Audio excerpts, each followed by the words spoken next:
Iran Israel বদলি যুদ্ধ বা শীতল যুদ্ধ হচ্ছে একবিংশ শতাব্দীতে ইরান ও ইসরায়েলের মধ্যে সংগঠিত যুদ্ধ।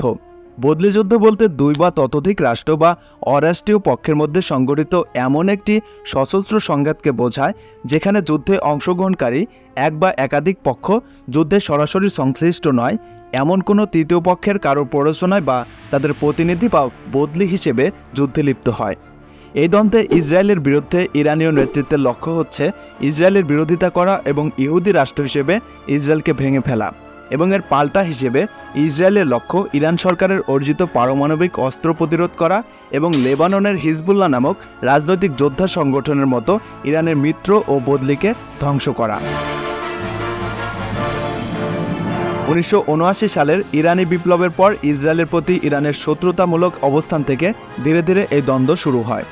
দক্ষিণ লেবানন সংঘাতের সময় ইরান হিজবুল্লাহকে সমর্থন করে, আর 2005 সালের মধ্যে একটি বদল দ্বন্দ্বে পরিণত হয়। ইরান 2006 সালের লেবানন যুদ্ধের সময় হিজবুল্লাহকে সমর্থন করতে সক্রিয়ভাবে জড়িত ছিল এবং সমান্তরালে হামাস এবং ফিলিস্তিনি ইসলামী জিহাদকে সমর্থন করা শুরু করে।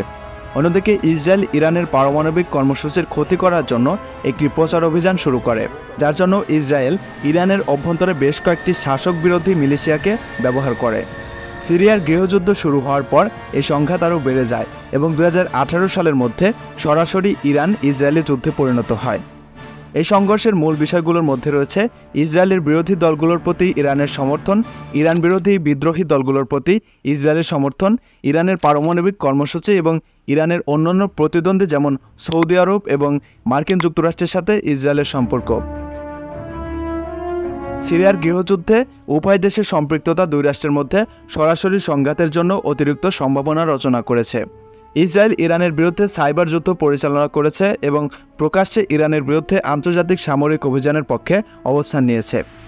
ইসরায়েল ইরানকে ইরাক ও সিরিয়া থেকে লেবানন পর্যন্ত একটি নিরবিচ্ছিন্ন স্থল পরিবহন রুট গঠনের চেষ্টার জন্য অভিযুক্ত করেছে, যাকে ইসরায়েল একটি উল্লেখযোগ্য কৌশলগত হুমকি হিসেবে দেখে।